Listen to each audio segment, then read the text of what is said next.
Hi friends, ఎంతో టేస్టీగా ఉండే హెల్దీ అయిన కేక్ అన్నమాట. గోధుమ పిండి కేకు. ఒకసారి పిల్లలకి ఇలా చేసి పెట్టండి, చాలా ఇష్టంగా తింటారు.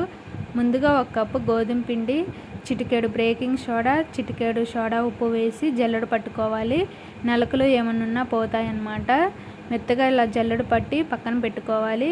ఇప్పుడు మిక్సీలో మనం ఒక కప్పు పంచదార, అరకప్పు ఆయిల్, అలాగే 4 కోడిగుడ్లు వేసి జోరుగా మిక్సీ పట్టుకోవాలి. ఇలా మిక్సీ పట్టుకున్న మిశ్రమాన్ని మనం జల్లెడ పట్టుకున్న పిండిలో వేసి పేస్ట్ లాగా కలుపుకోవాలన్నమాట.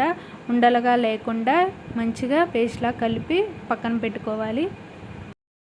మనం కేక్ చేయాలనుకున్న గిన్నెలో కొంచెం ఆయిల్, అలాగే మైదా పిండి కూడా వేసుకొని మనం కలిపి పెట్టుకున్న మిశ్రమాన్ని ఆ గిన్నెలో వేసుకోవాలన్నమాట. మనం ముందుగానే కుక్కర్ని హీట్ చేసి పక్కన పెట్టుకోవాలి. ఇప్పుడు ఈ కలిపిన మిశ్రమాన్ని కుక్కర్లో ఉంచి ఒక 45 మినిట్స్ ఉంచితే ఎంతో టేస్టీగా ఉండే కేక్ అయితే రెడీ అయిపోతుంది. మీకు ఈ వీడియో నచ్చినట్టయితే వీడియోకి లైక్ ఇవ్వడం అయితే మర్చిపోవద్దు. Okay friends, bye.